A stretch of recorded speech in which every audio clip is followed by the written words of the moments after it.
The following is a conversation with one of my good friends, Cooper Nelson. Cooper has always been a forward-thinking individual with a knack for technology and refreshing viewpoint on life.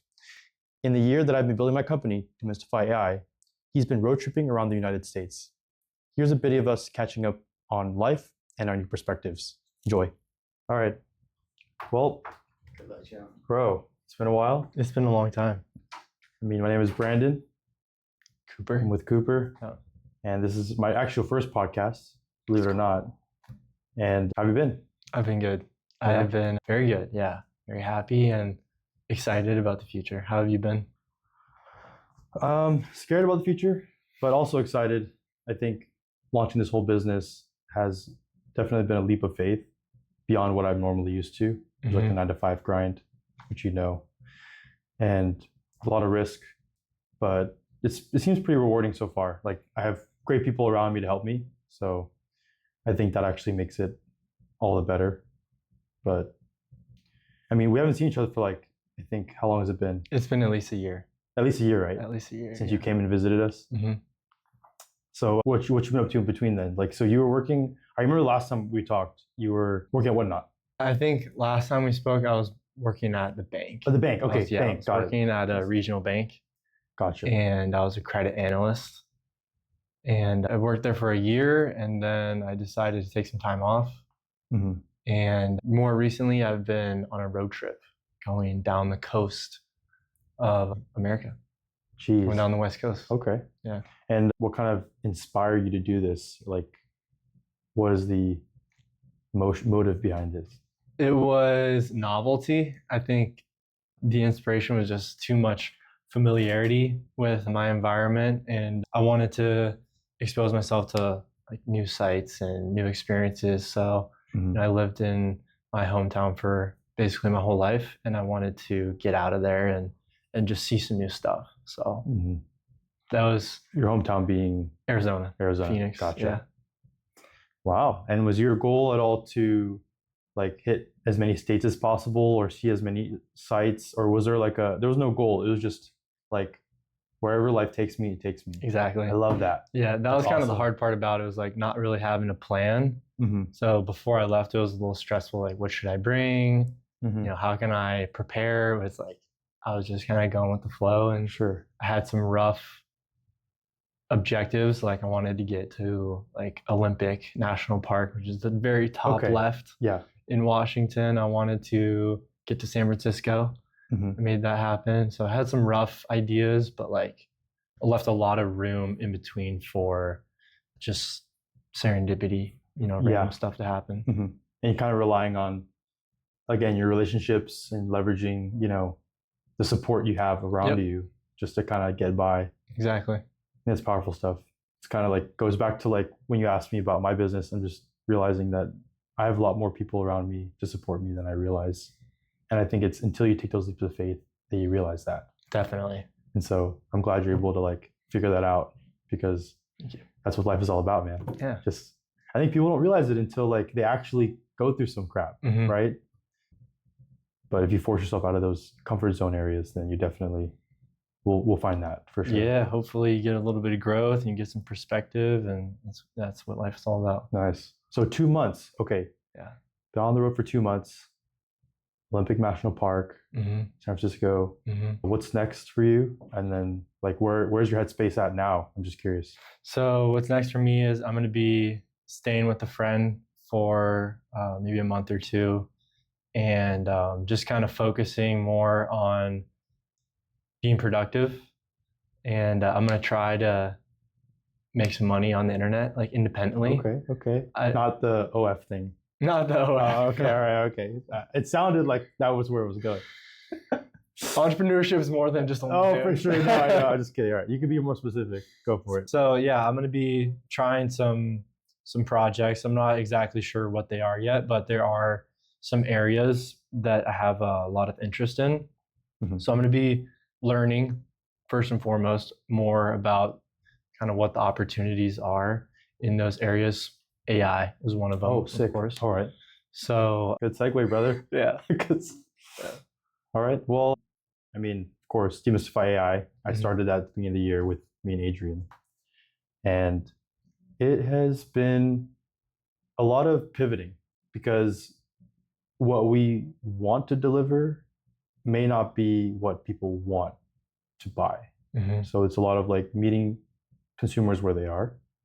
And a lot of that is like finding out first who is our target audience, where are they at with AI, like what are their biggest pain points that we can solve. And it's very scattered, right? Some people, they're like very involved with AI like we are, and they see value in what we're doing. But a lot of our day-to-day consumers, they're still just tinkering with ChatGPT still. So we realize that we're very early into this and essentially almost semi-pioneering like a movement. And the hard part about pioneering something, obviously, is that a lot of delayed gratification. Yeah. Yeah, right. So it's not like a boba shop or a taco truck where it's very, that kind of business is very tangible. It's like, give me $3, give you a taco. $5, boba. So for us, it's finding where people see that value and meeting them where they are. But yeah, it's not AI related, it's more business related. But yeah, I think, what is your experience currently with AI? Definitely an outsider looking in. I am also a user of ChatGPT. I use Grok, Twitter. Grok, okay, yeah. The Twitter Sick. AI. And apart from just being a user, I'm an interested student. Okay. You know, AI moves really fast, so there's a lot of content to consume about it. Yes. But right now, I would say that I'm interested in using it to build stuff, maybe like build businesses or create art with it or new content. And it seems like there's a lot of possibility, but I haven't put anything into the world yet. Like, they're all just ideas. We've always been very much so forward thinking. Are you still in NFTs at all by chance? No. No, okay. No. But that was it's it's a good, yeah, it was a exciting trend that happened, you know, during COVID. Crypto, yeah. COVID was I'm still very favorable for the Bitcoin network. Okay, great. But I think NFTs, like Lightning, layer 3 stuff, layer 2, or I don't know. Layer 1. Layer 1. Okay, Bitcoin layer 1. Lightning is interesting. It hasn't really proven itself yet, but there's a lot of work being done. I'm also interested in something called Nostr, which is like an identity protocol that was created by a Bitcoiner, and it's open source. So there's kind of like a grassroots movement to grow it, and it's only a couple of years old, but yeah. Yeah, I mean, me and Adrian talk about it a lot because he's really big into crypto, as you know, or blockchain in general. And we were just talking about like EVs. So have you heard of Fisker Ocean? Fisker, yes. Ocean. Fisker, so Ocean, Fisker came out with a new EV called Ocean. Okay. And recently it just came out that they were going bankrupt. And a lot of people that bought the cars, you know how cars these days are very technology centric, it would be unsupported. And so the chances is that someone will get locked out of their Ocean might be pretty high.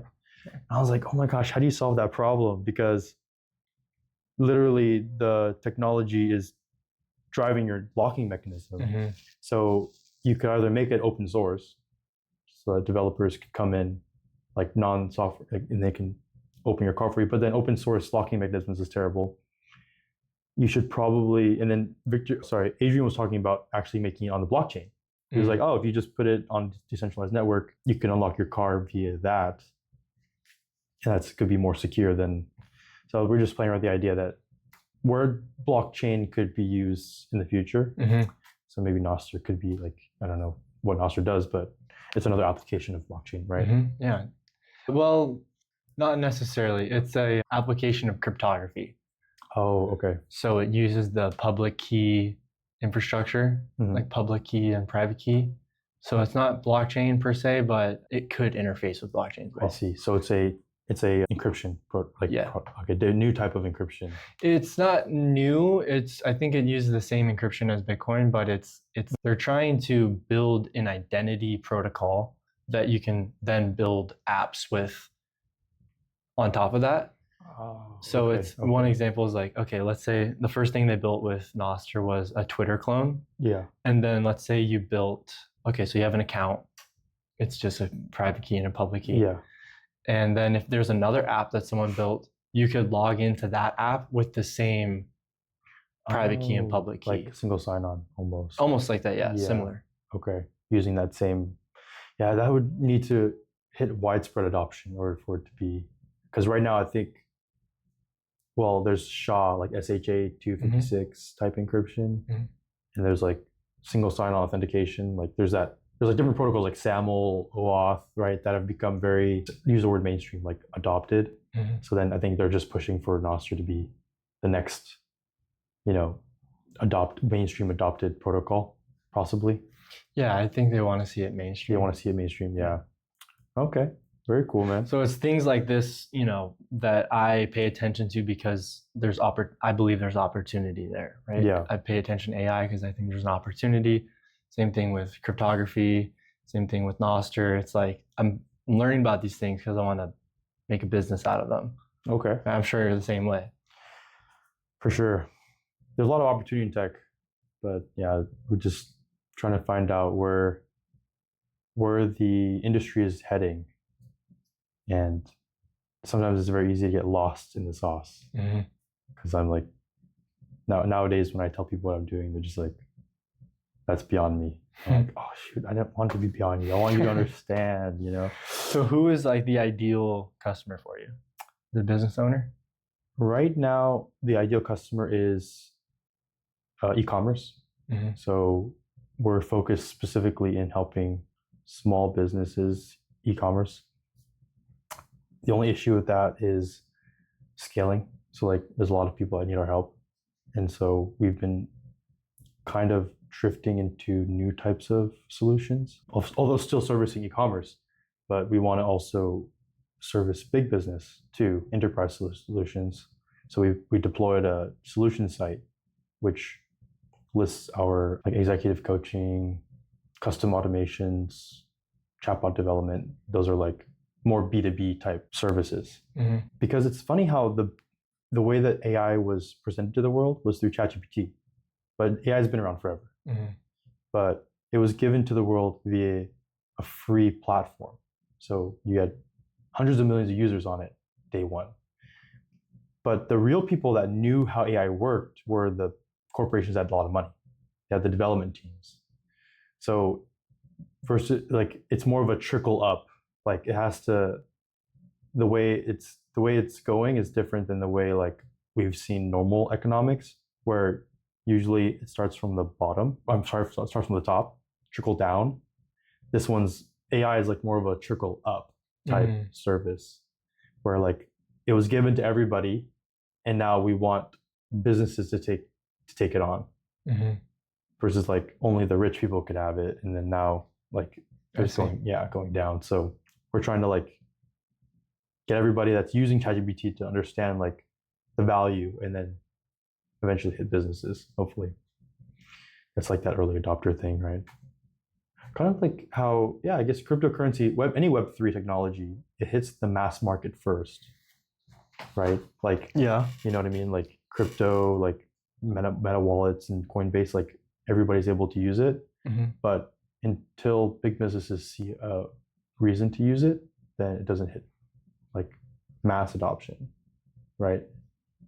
Whereas, like it's just weird because it's decentralized. So like power to the people. The people get it first, and then they try to play toy with it and make it worth something, and then eventually businesses will see like, versus businesses enforcing it for people. I don't know if that makes sense or not, but it's definitely touching on the adoption curve. Yeah, I was thinking like, because I try to relate to like Tesla, where they start like EVs, right? Not everyone could get an EV first. That doesn't make sense, right? It's not affordable to make, but only the rich people got EVs in the beginning, right? The Roadsters, the Tesla Model S's, the first ones. And then Tesla was slowly using the capital to make more affordable models. Yeah. And now you see a Tesla every other car, right? So that's more of from a manufacturing perspective, that's more like a trickle down, right? Where like businesses are able to make a more affordable model, like phones, like hardware. Oh, you know what that is? It's a hardware versus software problem. Yeah, I was going to say, it's like economies of scale. It is, yeah. Whereas software, you can, scaling, you can give it to everyone first. Yeah. And then, There's no marginal cost for another download correct. versus a car. Yes. There is. So that's why it's that trickle up, because to start, there was no marginal cost. It was very easy for them to, well, currently they're going into some bankruptcy things, but hopefully get bailed out. I guess there was a large marginal cost, apparently. Wait, you're still Fisker or? For OpenAI. Oh, really? They're going there's to an bankrupt? article that by 2025 they'd be going bankrupt, but I think another article came out like last week that I read that I think Microsoft and some other companies, Nvidia, are going to bail them out. Yeah. I saw that they're leading another round of investments. That too. I didn't hear that they're going bankrupt. They were slated. It's just an article, like they use the word bankrupt, but they were predicting based off of their current. I think it's a little cheeky. Yeah, I know, but that's just articles, right? Yeah. Always You clicked on it. I know, I did click on it. Oh my I got gosh, you. they got me. But yeah, you always take it at face value, right? Like the article was like, with the amount they're spending on GPU power and with their current revenue, with like how many subscriptions they have, I don't know. definitely like, oh yeah, bankruptcy. So okay, yeah, fair. Apple, please save us. Or anybody at this point, So what are some of the products that you're most excited to bring your customers? I would say chatbot interfaces, large language models, like fine-tuning those things. Based on their private data? Yeah. So private chatbots. Yeah, would be sick. What does that look like exactly? Talk about my real quick. That would be like what you saw in my office. So custom hardware, AI hardware. Custom hardware. Yeah. Custom, well, utilizing local NVIDIA. Hardware. Yeah, use local hardware, but customizing custom software on top of hardware. Yeah. Right. So when you say that, I think of a corporation or a company. They have private data, internal documents. Sure. They want to plug that into a chatbot. Yep. Okay. So that's really cool. Confidentiality within their network. And then at that point, the chatbot is as safe as their network, which should be secure. Right. So as long as it's secure, they're on board. Yes. I have heard people complain about hallucinations. You want to explain what a hallucination is? Yeah. Hallucinations when a large language model there's data corruption, but is not perfectly fine-tuned to the response. So it might say something inaccurate, and it leaves a lot of open to interpretation and it also depends on how a user will interact with the AI. So there's a way for it to teach it something that maybe isn't exactly correct, and that information is proliferated throughout. And then an AI is like, oh, that would be considered an AI failure, right? Yeah, I think of a hallucination as it thinks it got something right, but it was wrong. Even though it doesn't express its uncertainty, maybe it's just giving you a wrong answer and like straight. And then with full confidence. Full confidence, exactly. So have you been able to consider that in your product? Yeah, there's something called cosine similarity, which is a common practice for large language model fine-tuning. And it's essentially putting the result of a message and plotting it in a 3D space in terms of accuracy. So so the way that large language models interpret words is as numbers. And so you're getting a numerical output of confidence as well, plotted on a 3D space. 3D space, yeah. And then you can say 95% confident, 90%, and then this is the consistency level of how accurate it is every time. So there's going to be some things that drop off, and there's going to be things that are phrased differently, right? Like if it told you that, like the article, right? Like OpenAI is slated for bankruptcy. I mean, that is technically true, but how true is it? Like how much of it is it stretched? So it would be ranked somewhere on that cosine similarity report. Is that a metric that is a part of the product? Yeah, it's something that a lot of clients not only ask for, but we provide just because it gives them confidence and gives us a clear cut to find like this is when it's completed. Because a lot of the times an AI won't say the same thing every single time. That's just the beauty of it, but also that's kryptonite of it, right? It's like it's not just a dialogue flow like if else statement. It's a human like interaction, but it's supposed to complete a certain objective. And if that objective is complete, then that's on the report. So I hear you say fine tuning. Is that what you guys are doing? You're with the custom chatbots. Are you guys taking internal data, fine tuning the models? Was there any consideration around using the RAG technique? You heard of RAG? Yeah, definitely. Retrieval augmentation. What's the difference there? So yeah, there's at this point there's different levels to it. So there's To which one? two different types of like fine tuning. Like there's low code fine tuning. There's like only code fine tuning. So the same thing with software development, right? You can spin up a website with like Shopify or Squarespace, or you could code the website from scratch, right? And it just depends. And it's the same concept with fine tuning, right? So what is fine tuning? So fine tuning is sort of taking a large language model and then tweaking it to cater to your objectives. So like these could be like personality types. So like the way you speak versus the way I speak, more sarcastic, more funny, more serious, more mature, more professional, right? So you can actually train. So you give, but at the very surface level, you give in a large language model like 20 to 50 or a data set of like question and answer responses. And then based off of those, it would predict the next one. So that's at a very high level, that's fine tuning. And then if you take it to the more code level, so that's how they do it with OpenAI's Assistance API, where you fine tune a model like GPT-4 or GPT-4o. You can do it that way, upload a JSON of like questions and answers, and then have it like, oh, this sounds like Brandon, or this sounds like Cooper.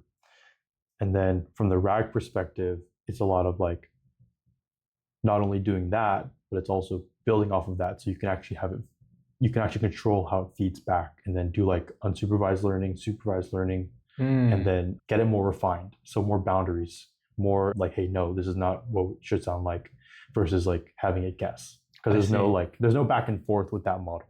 So when we're looking at like prototypes, MVCs, those are great built off of Assistance API, in my opinion. Like, because they're low risk, easier to do, nice little UI, right? But when you go into like more enterprise level apps or production level apps, you kind of want it to be geared towards like the RAG, like using LangChain, open source models, and actually having those like feedback loops to train the AI model to be perfect almost. So it sounds like RAG is a little more involved. Yeah, definitely. It's like the all code. So it's like building a website from scratch, right? I see. So my understanding was RAG, I didn't know that RAG was training the model. I thought RAG was just a way to have a model find data. I didn't know that it was fine tuning it. Fine tuning is part of it, but yeah, you're right. Retrieval augmentation it's like a subset of RAG. Okay. Yeah, so RAG starts off with like using things like LangChain, Langsmith, and then getting outputs of like confidence, intent, ego, right? And then tweaking those parameters. But one of the parameters is going to be like the fine tuning. But then there's also like the vector, like file retrieval, vector, like if it has a knowledge base it needs to take from.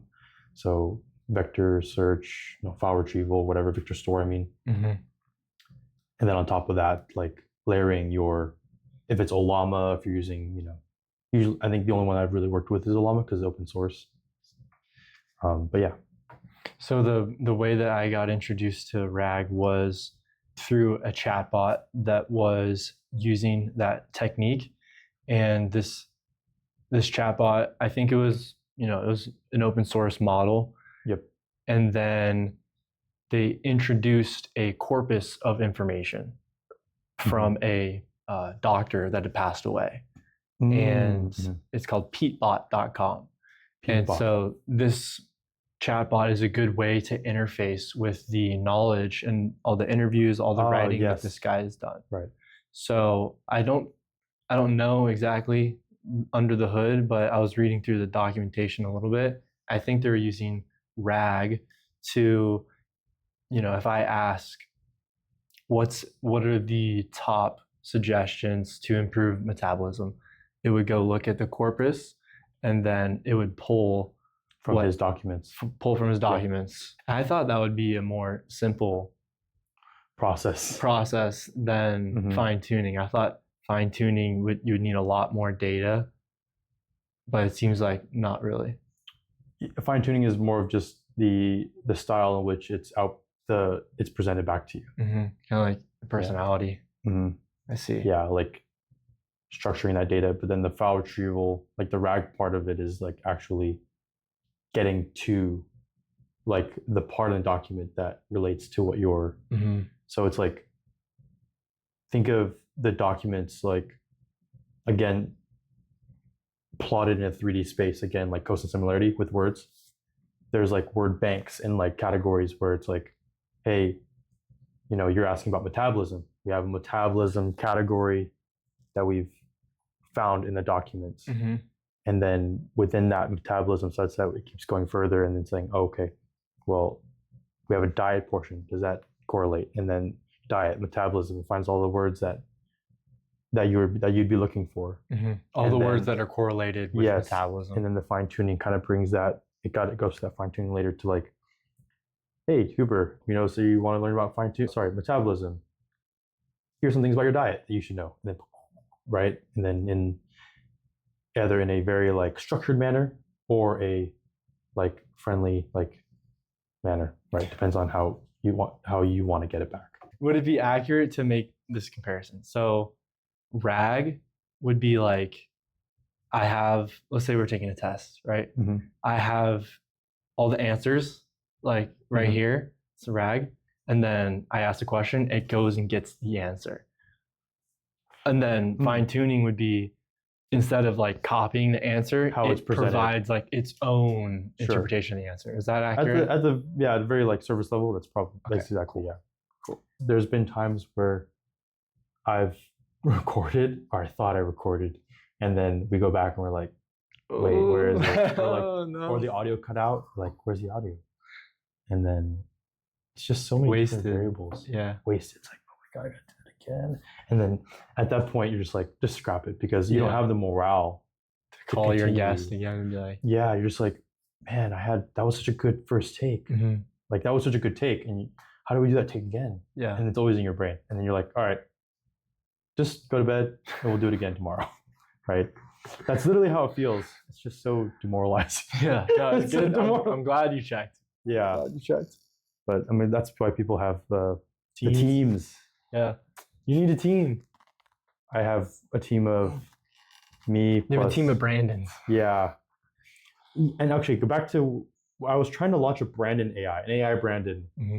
So I built like a little chatbot interface. And if you follow me on LinkedIn, right? Or are you on LinkedIn? I don't go on LinkedIn. No, okay. Instagram though. But I'll launch it on my Instagram too. But you'll see me post it. I'm launching a AI Brandon. It's going to be like me with a knowledge base, but it'll be using Assistance API. So nothing like, no like actual RAG going on. Just like, hey, Brandon, how long have you worked at the academy for? And then it'll give you back like, oh, I was there for 4 years and I worked on these things. Kind of like a knowledge base of me. Very simple. It sounds like RAG. Yeah, but it's using RAG, but it's not like the high code RAG. Okay. It's just using whatever is the RAG that's baked into Assistance API. Gotcha. So nothing like it's so limiting to like what I can do in there. That's why people like using like LangChain or like Python. It seems hard to do that. LangChain. It's another world, man. If you want to like actually dive like deep headfirst into that. I don't think I'm capable of doing that. No, I think you are. You don't give yourself enough credit. If Cursor can. Cursor? You know what Cursor is? Oh, shoot. I know what Cursor is. Yeah, that's Claude. Okay. It's Claude 3.5, but it's like a different UI. Mhm. It's a coding agent. Coding agent. Or I don't Yes. think it's an agent. Right. It's like Copilot. It's like Copilot. Yeah. I forget. That's how I have Cursor. Yeah, of course. I use Copilot a lot too, or GPT for coding. Mhm. But yeah. I've been trying that stuff, but it's like you still need to know a basic level. You still need to know the fundamentals because you can't just copy and paste. I can the share code. with you a document that I have. It's like a 9-hour LLM crash course. Yeah. If you have that kind of time. Yeah, I do. You do, huh? I do. You're just kind of wandering. Yeah, these wondering. days. Looking for 9-hour guides. Okay, good. Yeah, perfect. You found one. Found it. It's not dangerous like versus the 9-hour guides you've gotten before up a mountain. Yeah, the mountain guides. It's very true. This one's less dangerous. Yeah. Lower commitment. Low risk. Low risk, and just all you need is an internet connection, Sweet. which you didn't have in the mountains. I didn't have that in the mountains. Did you actually not have internet connection? In some areas it was spotty. I don't think there was internet connection like up there. Yeah, that's what I imagine. This is like Starlink or something.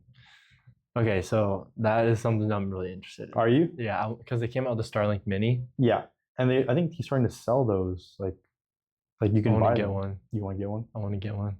Well, it would have been helpful for you 2 months ago. I know, but there's no, I could still go. Sure. I could go back tomorrow. Oh, for sure. know? No, yeah, I'm not gonna do whatever you want, man. I mean, but it just seems like it unlocks a lot of areas to like just I don't know. Unlimited Starlink potential. Mini can be in a backpack with like a battery charger. Absolutely.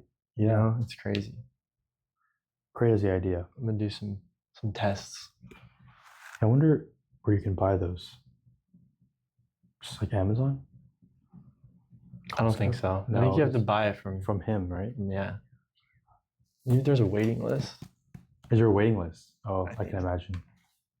It's gonna get throttled. Yeah. But yeah, exciting. So yeah, we talked about what you did the past few months. Mm-hmm. Pretty interesting stuff. Do you have any highlights from the past, like top 3 things in 2 months? I know it's kind of hard to ask, but like if you had like 3 top things that you wanted to tell me, get like a picture of like how awesome it was. Mm-hmm. What are those top 3 things? I'm trying to make them diverse. So I learned how to rock climb, Okay, that's huge. and that was like sport climbing. So I had a rope. I was like basically on the ground, maybe climb like 50 feet up. Mhm. I did the Grand Teton, which is like a big mountain. So I climbed that. That was really cool. You really did learn how to rock climb. Like that's like almost you basically did immersion level rock Yeah. climbing. It was like, all right, you want to learn? Yeah, basically. I was doing it like almost every day. And then the third highlight was just, throughout the road trip, I got to see different lifestyles and different types of people. And that was really cool to see. And I would say smaller towns, people are way friendlier. Oh, for sure. Because there's less people. Yeah. Compared to New York, it's like people are tunnel vision. Yes. And they're not going to well, they will, but less likely to just, stop and have a conversation with you. Yeah. Yeah. It's very like opposite of what LA is. It's just, hey, how's it going? And then the waiter or waitress is just like, hey, I like your shirt. Where'd you get it from? Or, oh, really? Oh, I was there like last week. And like, hey, don't you have a job to do? It's like, no, I mean, I'm doing it. And then that's the cool part because it seems more genuine. Also, lay back and ease, like you're at ease. This was like, yeah, it's really nice. It's actually very refreshing. It is. But I would say in the mountain towns, like it was even more so. More so, like times 10. Yeah. Times 20. That's cool. Yeah, I mean, I've been to all 50 states. My parents and I used to road trip a lot. So That's cool. we used to stay in there. Like they made it a thing every summer for us to like stay in every state and like get a vibe, like feel for nice. national parks. So what are some of your favorites? States, not necessarily parks. national park. Oh, okay. Favorite states? Probably, I would say Montana is pretty nice. Glacier National Park. I'm talking about national parks now, but because we did mainly do like a national park. Like we had a pass, so Mhm. and then Rocky Mountains were really nice, like in that East Coast like Virginia area. Just really like rural. My favorite national park though, like the one that actually like shocked me, was Carlsbad Caverns in New Mexico. I haven't been there. That one's like, so you actually take you down to a cavern, and you have like these stalactites, like, and you're just like, it's like cold, and you're like, what the heck, you're inside of a mountain. And that was the first time I ever actually been inside a mountain, and I had no idea that this type of thing existed in America. Yeah, I'd never Like done that. I was like, America's so boring. Like, growing up by the beach, you think you've seen it all, but then you go to these national parks and you're like, there's no way this exists on Earth. You're right. This can't be legal. That's how I felt in Yellowstone. It's like clouds are coming out of the ground. I'm just like, what is going on? This doesn't feel like This is Earth. trippy as heck. Does this happen every day? Yeah, it's kind of surreal. Then I've traveled to Asia. I did a lot of, well, I think before, like in that year that actually we haven't talked, I did a lot of traveling throughout Asia. So Vietnam, Japan, Korea, Hong Kong. Parents are from Hong Kong, so went back to like the roots, the mainland, and then did some Singapore, Thailand. But yeah, I did like a little like Asia trip, and I found they have the mountain thing there, but it's not like an elevator that takes you down, like a cab. Like it's just more like you walk into it, like they kind Interesting. of cut out. But I was like, oh, this reminds me of Carlsbad Caverns. But yeah, there's world has so much to offer, man. It's insane. I'm interested in going to Thailand. Yeah, Yeah. that's such like a typical foreigner thing to say, but Well, it's so cheap. I know it is so Right? cheap. And I'm sure that's the next line that And you'll everyone love says, it. but like, Yeah, I'm extending my runway by like of course. No, you're 300% at least.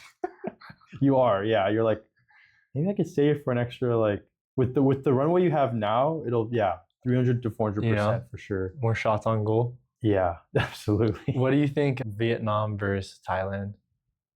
Good question. I always get that a lot because they're, again, same amount of runway for both countries. Thailand has changed a lot because of the foreigner population. They actually have encouraged, like, well, the government has encouraged, but not the people there, like tourism. Versus Vietnam, you still have to pay a visa fee to get into Vietnam, and a lot of people don't speak English there. If it's not, it's very minimal. I would say take Google Translate with you, and you might not feel as comfortable in Vietnam just because of that. But I think regarding beauty, they're both equally as beautiful. I mean, it's hard to like say one or the other. But I would say from a foreigner perspective, I can see why Thailand is the main choice because it's so easy to get around. It's got a better UI. Better UI, yeah. They definitely better UI.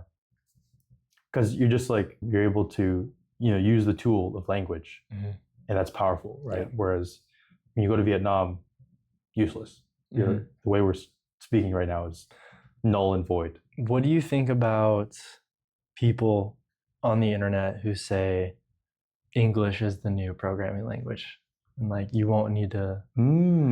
I've heard like wealthy people and they're like, my son is not taking computer science, he's taking like history. It's like a prompt engineering sort of question. I definitely think it's getting there, like with ChatGPT and like all these chatbots that know how to code for you via like you explaining something, but you really have to like sound bath it. I don't know, sound bath it, but like therapy. Like how in therapy you like close your eyes and imagine rocks, large, white rocks with, like trees, and how descriptive you have to be in order to like get someone to like imagine something. It's almost as descriptive you have to be with a large language model. The more specific, the better. And even more specific. And then also the crazy part is you're trying to, wow, this is very The Giver vibes.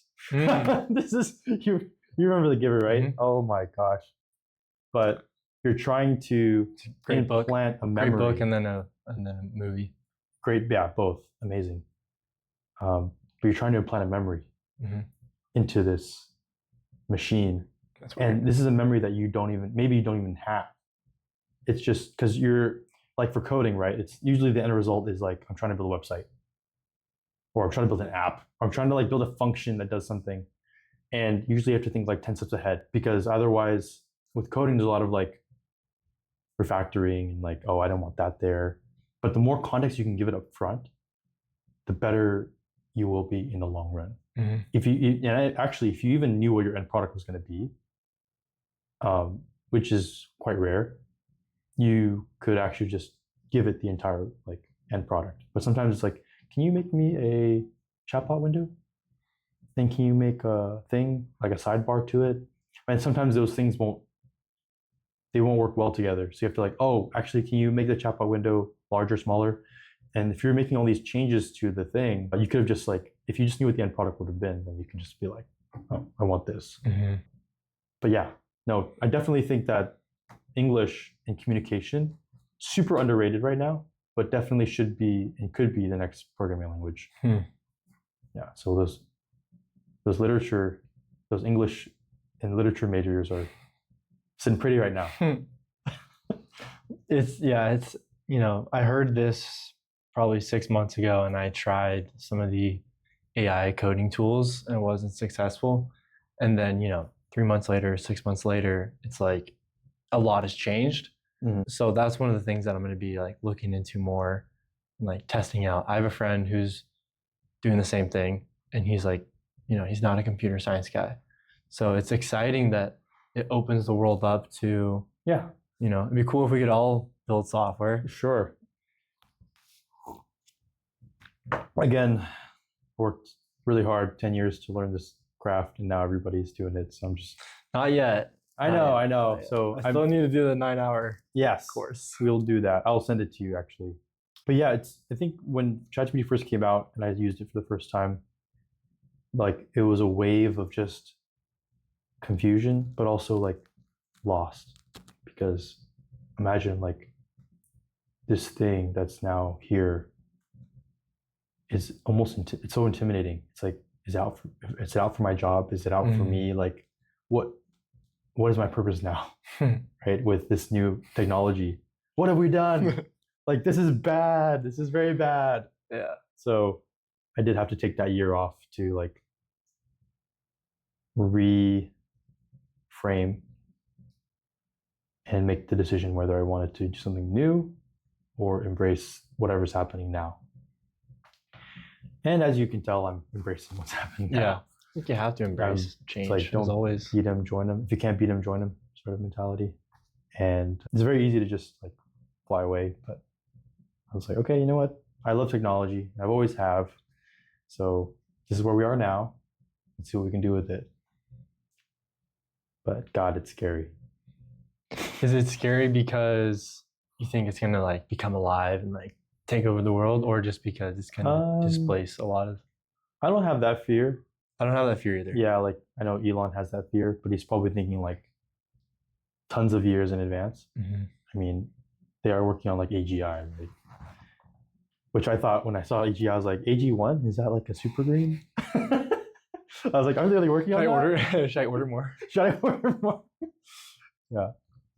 Well, keep working on it. That's for health. No, but of course, I think it will take a lot of time for that to actually happen. And of course, robotics. I think the integration with like hardware and like humanoid robotics, that might actually need to happen too. So there's a lot of prerequisites that need to happen before we're there. But I think currently it's a tool. I think it's a tool that people can use to actually reach higher potential, like dream bigger, and do things that they never thought they could have done. And so, like any tool, if you use it properly and use it optimally, you can do a lot. So I think that's the way we should be framing it now. And then we'll worry about the near-death stuff later. Yeah. Agreed. Because we're all going to die anyway. Exactly. So, right? Have you heard of the Don't Die movement? I've heard of Don't Die. Brian Johnson? Yeah. Dude, I love that guy. Yeah, it's pretty cool. Interesting. I'm really big on him. Definitely worth exploring, right? Yeah. I mean, he definitely, the argument is though, he has a lot of money. So like he has access to those type of. Yeah, but maybe it's an economies of scale thing. right? Sure. I think that's what he's working on. He's actually building, I think, speaking of AG1, right? Or AG, yeah. He's actually like building this like supplement formula. It's like really cheap that has basically all the ingredients that you heard about it. No. No, Oh, okay. I know he sells olive oil, really high quality olive Yeah, oil. I think it's a part of that line. Okay. I think he's gonna do something like a powder or something like that. That he's like, yeah, through my 3 years of testing my body and experimenting, these are the things that I realized that everybody needs in their system in order to like live younger and fight old age. And that's my product. And that's like what he's gonna sell to the mass market at scale. Who knows if it's a gimmick or not, but I think it's really cool. I'm happy that someone is working on that, kind of outside of the traditional system, because he's able to innovate and like move really fast. And I think genius. the health, Genius idea.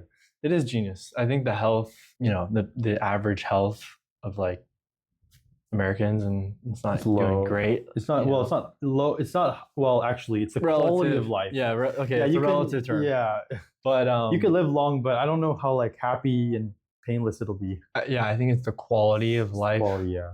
So one idea that people in that area talk about a lot is like escape velocity.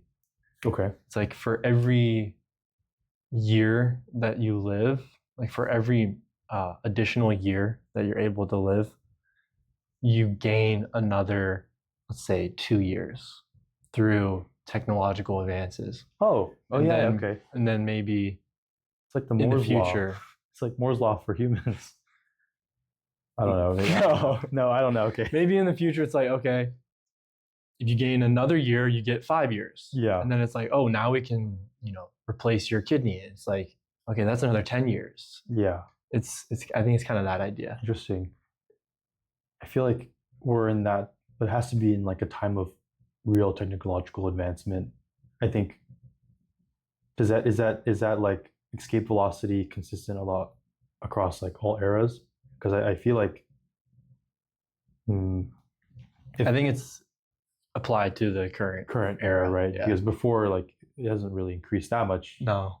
But I think it's like if we build like nanotechnology. Sure, yeah. We focus directly on that, and I'm thinking, yeah, 1 year for 2 years is probably like a good little bonus, or maybe 5, or that could be possible for 2. Yeah. Which is pretty cool. That is cool. As long as it's, like I said, as long as the quality of life is good, as long as we're not in pain or something. I won't have like thoughts of like, please unplug the monitor behind me. You're doing like Morse code, unplug me. Hey grandson, you wanna do grandpa a favor?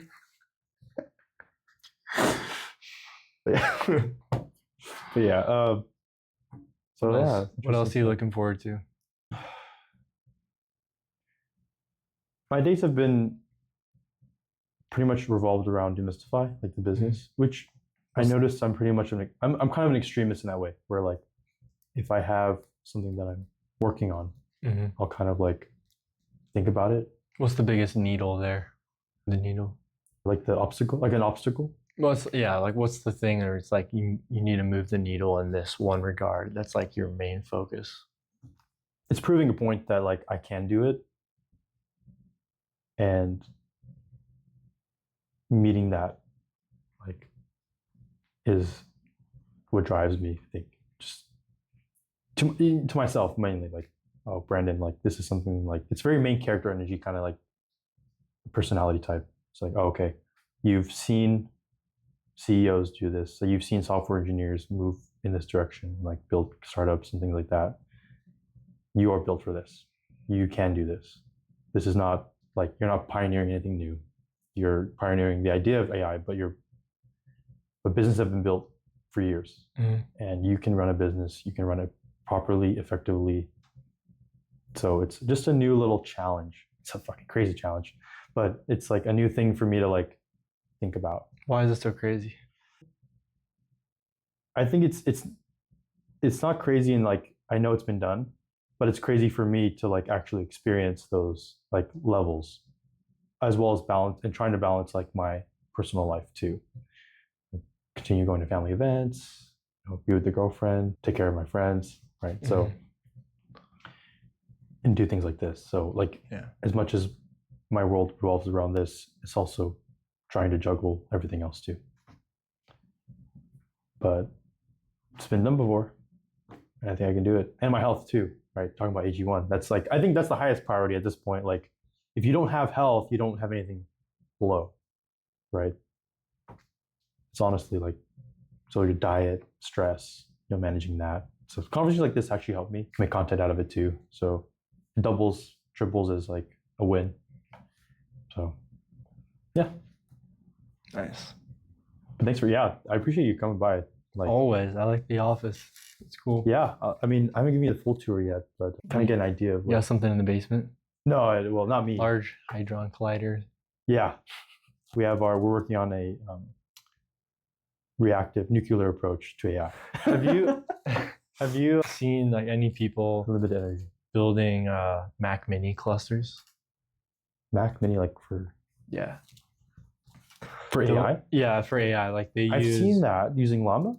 Using Llama and Yeah, I think I have, because they're leveraging the chips, the NVIDIA, the chips inside, right? I've Apple seen silicon. Yeah, I've seen that. I'm really interested in that. Like little, clusters, like they're connected. I'm really interested in that because I think local. Sounds expensive. Well, how much was? I mean, a Mac Mini. Right? I think it's How many do you need? debatable or comparable to like NVIDIA. Oh, really? What's the benefit to using the Mac Minis? I'm not exactly sure what the advantage is over NVIDIA, but maybe it's cheaper. Maybe it is Like you can cheaper. buy refurbished Mac Minis. It just seems really cool. Like I'm like, I want to be running local That's a very language like models. blockchain thing to enjoy. Yeah, for sure. Because you're like, it's like a teamwork approach. Like all these little, like this cluster, distributed. they're all orchestrated. They're Yeah. like working with each other. Yeah, distributed systems. Distributed are pretty systems. cool. Yeah, that's what they call it. Let's see, Mac Minis. Yeah, it's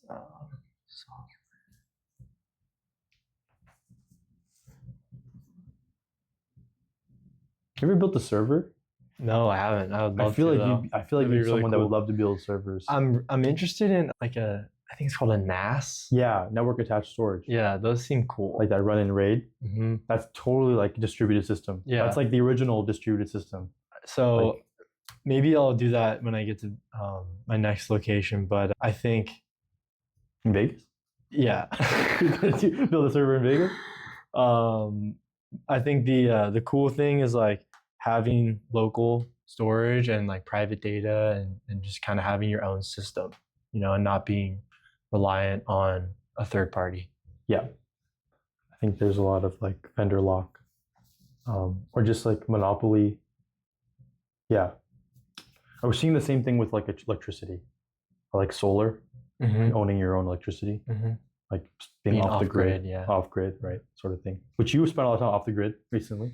Yeah, a little bit. And it's like I went camping a couple times. that's what I feel like when I go like national parking.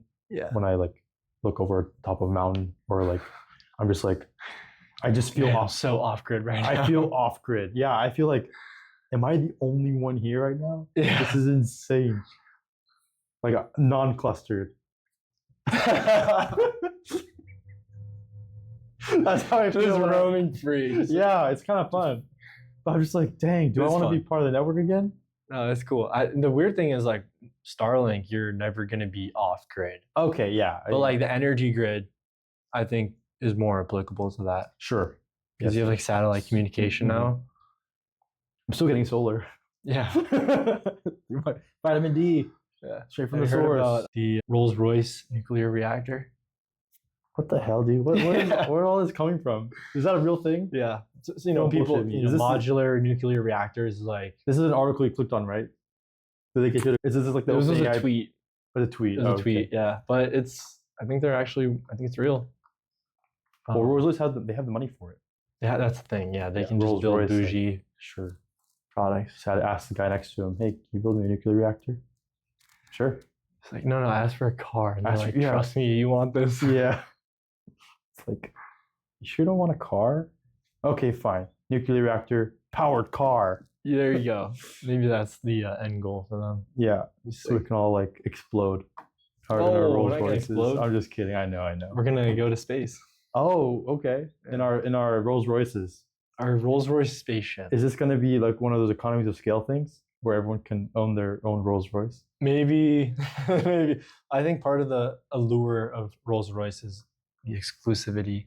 Yeah, You know? Rolls Royce. I mean, to be fair, of all luxury cars, I don't really find the Rolls Royce to be that awesome. Attractive. Yeah. Have you been in one? No, I haven't. So I guess I can't say it. But have you? Yeah. Oh, okay, fine. All right. Do you Valet. like it? I used to valet a lot. Oh, So I've driven like every car. that's cool. And they're super nice. All right. Very luxurious. Because they have the like space. I mean, the stars well, and the that roof star is kind of thing. just like for The show. seating is The nice, seats, everything. you know, it's just very aesthetic. So going to space in your Rolls That'd be Royce. awesome. You can Who's choose. building this right now? The navigation system is on the top roof. Yeah. Where which constellation do you want? And then you hyperspace to it. That'd be cool. That's funny. This is like your new Google Maps. You have Mhm. Google Maps in the front, and then you have like space maps in the There top. you go. We're on to something. Is Elon a part of this? Is he in on this? We should send him a memo. I think he's that tweet that you found this on. Yeah. He's probably like eyeing it. He probably is. He's like, Rolls Royce wants to do multi-planetary too, Yeah. and renewable energy. Okay, maybe we should do a partnership. Call him up. Yeah, it's like okay. Rolls Royce X Tesla X SpaceX. There you go. The No, I don't collab think of he- the century. I don't think he would go for it.